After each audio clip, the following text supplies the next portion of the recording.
सभी का धन्यवाद। जैसा कि हम सभी जानते हैं, आज फिर से राजस्थान को शर्मसार होना पड़ा। डूंगरपुर में 6 जो बच्चियां गवर्नमेंट स्कूल में 6 बच्चियों के साथ जिस तरह से दुष्कर्म की घटना सामने आई है, प्रिंसिपल लगातार उनके साथ दुष्कर्म कर रहा है और जिस तरह से उसको अरेस्ट किया, सस्पेंड किया, जो भी कुछ है, लेकिन इतने समय से ये घटना चल रही थी। अभी तो छुट्टियां हैं, लेकिन अभी छुट्टियों में भी ये सब चल रहा था।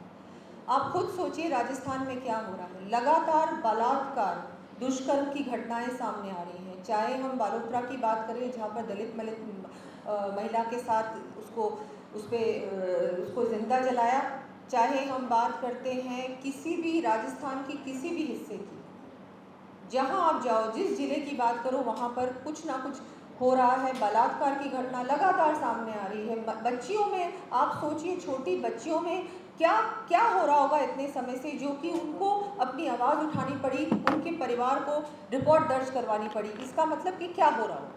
जहां हमारी महिलाएं, हमारी छोटी बच्चियां स्कूलों में सुरक्षित नहीं हैं, एम्बुलेंस में सुरक्षित नहीं है, सड़कों पे सुरक्षित नहीं है, हॉस्पिटल्स में सुरक्षित नहीं है, घर में सुरक्षित नहीं है, तो लॉ एंड ऑर्डर में राजस्थान में क्या हो रहा है। महिला अत्याचार में राजस्थान फिर से नंबर 1, बलात्कार में नंबर 1, हर चीज में महिलाओं के प्रति जिस तरह से गहलोत सरकार बिल्कुल लापरवाही बरत रही है। और अगर आपने प्रिंसिपल पे, चलो आपने कहा हमने उसको सस्पेंड करके उस पर एक्शन ले लिया, लेकिन जो वहां के अधिकारी हैं उन पे आपने एक्शन लिया क्या? उस प्रिंसिपल की हिम्मत कैसे होती है ऐसा करके? वो उसको डेफिनेटली कहीं ना कहीं से संरक्षण मिल रहा है। वहां के एसपी, वहां के कलेक्टर पे आपने एक्शन लिया? लगातार आपकी हर जिले में जो ये कांड हो रहे हैं, इसमें संरक्षण डेफिनेटली आपके एमएलए का है, उसमें संरक्षण आपके अधिकारियों का है। सरकार से किसी को डर ही नहीं। सारे के सारे एमएलए कांग्रेस के, चाहे जीते हो चाहे हारे हो, अपने अपने जिलों में, अपनी अपनी विधानसभाओं में सीएम बन के बैठे हुए। आपकी अंदरूनी लड़ाई से राजस्थान को कितना नुकसान हो रहा है, और आप बात करते हैं मैं राहत दिला रहा हूं। क्या राहत दिला रहे हो? राजस्थान की महिलाओं के बारे में अब जाके आपने सोचा? क्या सोचा? अभी तक जो लॉ एंड ऑर्डर की सिचुएशन राजस्थान में है, लगातार बिगड़ती जा रही है। उसके बारे में आपने क्या पुख्ता कदम उठाए, मैं पूछना चाहूंगी उनसे। 4.5 साल हो गए। राजस्थान हर वर्ष जब एनसीआरबी की रिपोर्ट आती है तो ये हमेशा आंकड़े बढ़े हुए होते हैं। हम लोग फिर से नंबर 1 पे आते हैं रेप में, दलितों पे अत्याचार की। जिस तरह से हमारी बेरोजगारी बढ़ी है, वहां भी हम नंबर 1 हैं, महंगाई में भी हम नंबर 1 हैं। तो ये क्या करने की कोशिश कर रहे हैं? राजस्थान के लिए कहते हैं सबसे ज्यादा विकसित प्रदेश, सबसे ज्यादा ऐसा प्रदेश जिसमें बहुत कुछ हो रहा है। हम गरीबों के लिए सोच रहे हैं। क्या सोच रहे हैं आप? राजस्थान की जो हालत 2018 में थी और अब हो गई, ये बहुत ही शर्म की बात है। मैं महिला हूं और मैं तो अपनी बहनों को कहना चाहूंगी कि बस अब आप लोगों, हम सभी आप लोगों के प्रति पूरी कोशिश कर रहे हैं। हम आपकी आवाज़ उठा रहे हैं और आगे भी उठाते रहेंगे। मैं भी सांसद हूँ, हमारी जसकौर जी भी सांसद हैं, हमारी पार्टी के सभी पदाधिकारी लगातार महिलाओं के लिए आवाज़ उठा रहे हैं, कोशिश कर रहे हैं कि उनको न्याय मिले। और जो सुरक्षा, जिस तरह से जो सुरक्षा राजस्थान में बिल्कुल 0 के बराबर है, वो सुरक्षा बढ़नी चाहिए। पहले सीसीटीवीज अच्छी संख्या में थे, सब जगह थे। आज अगर आप कहीं भी जाके चेक करेंगे, सीसीटीवीज अधिकतर नहीं चल रहे। कहीं भी अगर महिला रिपोर्ट दर्ज करने जाती है तो उस पर कार्रवाई नहीं होती, उसकी सुनवाई नहीं होती। तो ये राजस्थान की हालत है और बहुत दुख की बात है कि हम सब लोग, हमारे सामने दृश्य चल रहा है, ये पिक्चर चल रही है 4.5 साल से, लेकिन इसका कोई भी अभी तक अंजाम नहीं हुआ। कोई भी जो जिस तरह से पुख्ता कार्रवाई होनी चाहिए नहीं हो रही है।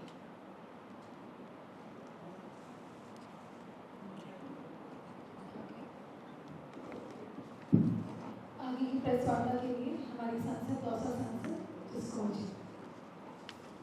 सभी मीडिया बंधुजनों का तहे दिल से स्वागत करती हूं और स्वागत के साथ आप सबको महिला और बेटियों के प्रति संवेदनशीलता का एक मुहिम चलाने के लिए अपील भी करती हूं।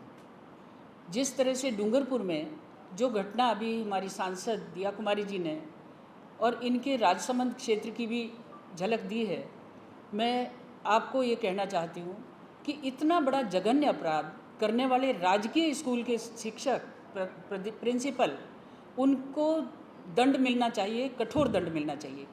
राजस्थान में 2022 में 7093 केस दुष्कर्म के हुए, लेकिन किसी के ऊपर भी अभी तक कानून का डंडा नहीं चला। इस वजह से ये और भी अधिक सशक्त हैं, निर्भीक हैं और निडरता से बेटियों के साथ, बहनों के साथ दुष्कर्म करते हैं। बालोतरा की घटना तो वैसे भी आश्चर्यजनक है कि उसके 4 बेटा बेटी, उसका पति अपने खेत के अंदर मकान बनाकर रह रहे हैं जहां ज्वलनशील पदार्थ उस पर डाला गया, लेकिन एफआईआर दर्ज करने के लिए भी संबंधित विभाग को रोका गया। उसका इलाज भी वहाँ नहीं हुआ, जो जोधपुर लाकर उसको इलाज के लिए जोधपुर लाना पड़ा और प्राइवेट हॉस्पिटल में इलाज कराना पड़ा। इससे ज़्यादा प्रशासनिक अव्यवस्था, इससे ज़्यादा राजस्थान सरकार की अकर्मण्यता महिला और बेटियों के प्रति जो है वो बहुत चिंताजनक है। मैं आपसे निवेदन करना चाहूँगी आपके माध्यम से कि इस महिला विरोधी सरकार, बेटियों के दुष्कर्म के प्रति ये उच्छृंखल सरकार, इनके मंत्री के बेटे, विधायकों के बेटे, ये भी दुष्कर्म करने वाले हैं, लेकिन उनको भी बेल मिल जाती है, संरक्षण मिल जाता है। ऐसी परिस्थिति में जब बाढ़ ही खेत को खा रही है तो कैसे खेत की रक्षा होगी? ये बाढ़ ही खेत को खा रही है राजस्थान की सरकार। हमारी बेटियों के प्रति संवेदनशीलता तनिक भी नहीं। और मैं यहाँ तक कहूँ कि रिपोर्ट दर्ज करने में भी, मेरे संसदीय क्षेत्र में भी ये बात आई कि 3 दिन तक बालिका की रिपोर्ट दर्ज नहीं हुई, महिला की रिपोर्ट दर्ज नहीं हुई। माँ बाप अपने सम्मान के प्रति जिस तरह से दुखी, मैं सोचती हूँ कि हमारा समाज, ये सनातन धर्मी समाज, ये बेटियों को संरक्षण देने वाला समाज, और दूसरी तरफ बेटी बचाओ बेटी पढ़ाओ का अभियान छेड़ने वाले यशस्वी प्रधानमंत्री नरेंद्र मोदी जी जिस तरह से चिंतित होते हैं, राजस्थान की सरकार जिस तरह से बेटियों और महिलाओं के प्रति उत्पीड़न को देखकर आंखें बंद करके बैठी हुई है, घोर निंदा करते हैं हम आपके माध्यम से। ये हमारी निंदा सार्वजनिक जीवन में हर वर्ग में पहुंचनी चाहिए, ताकि बेटी सुरक्षित है तो समाज सुरक्षित है, महिला सुरक्षित है तो समाज सुरक्षित है। कहते हैं कि यत्र नार्यस्तु पूज्यन्ते रमन्ते तत्र देवता, लेकिन क्या राजस्थान की सरकार ने इस उक्ति को समझा है?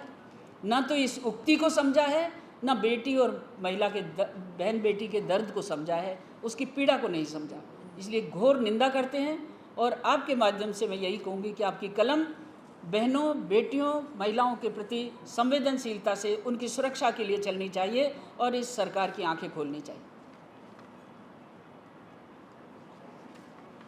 मैडम, आप लोगों ने यहाँ पर आके प्रेस कॉन्फ्रेंस की, फील्ड में तो नहीं बीजेपी लड़ाई लड़ती, कभी भी देखा नहीं गया। अमूमन 4 साल से आप लोग आरोप लगा रहे हैं, अब चुनावी साल आ गया तो बीजेपी लगातार हर मुद्दे पे प्रेस कॉन्फ्रेंस कर रही है।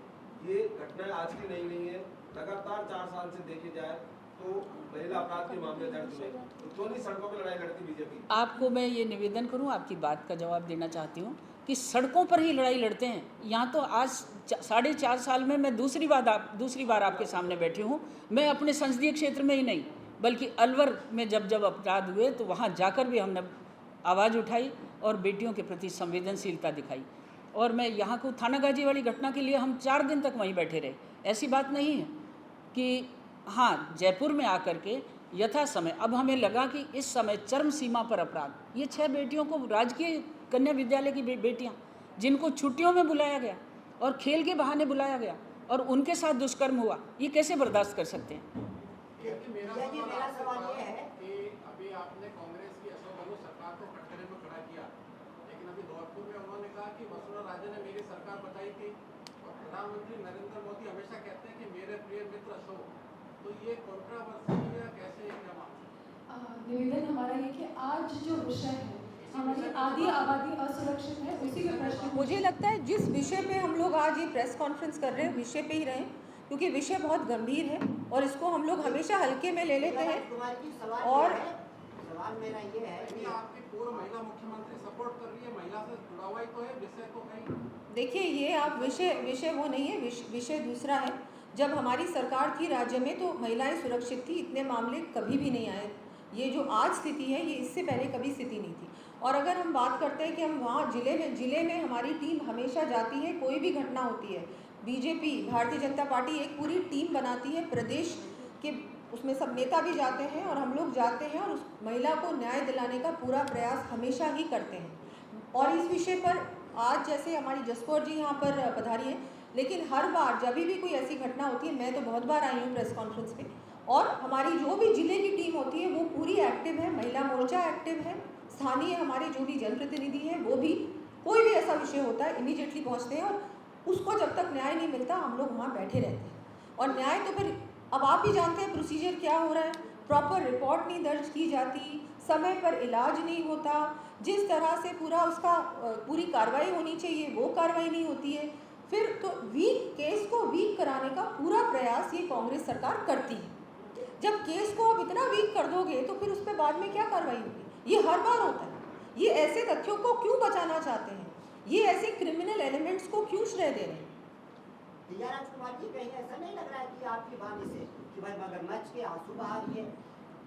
बिल्कुल पहलवान महिला धरने पे बैठी हुई, उसको डंडे आपकी पार्टी ने दिलवा दिया। आप कह रही कि हमारी पार्टी महिलाओं के प्रति ऐसे है, वैसे हमारे प्रधानमंत्री। तो नहीं लग रहा है कि मगरमच्छ के आंसू बहा के दिखा रही हैं आप लोग?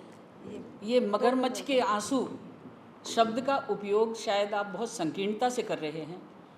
भारत का यशस्वी प्रधानमंत्री बजट हो, सामाजिक सुरक्षा हो, महिलाओं के उत्थान की कोई बात हो, सबसे पहले खड़े होते हैं। और आप देखते होंगे कि देश में नहीं विदेश में भी हमारी यशस्वी प्रधानमंत्री ने बेटियों के, महिलाओं की सुरक्षा का संपूर्ण दायित्व लिया हुआ है। तो वो देश की बेटी नहीं थी क्या पहलवान? जो आपका मेडल प्रश्न जीत के आई है विदेशों से इंडिया के लिए, उनके साथ क्या कर रही है आपकी भाजपा सरकार?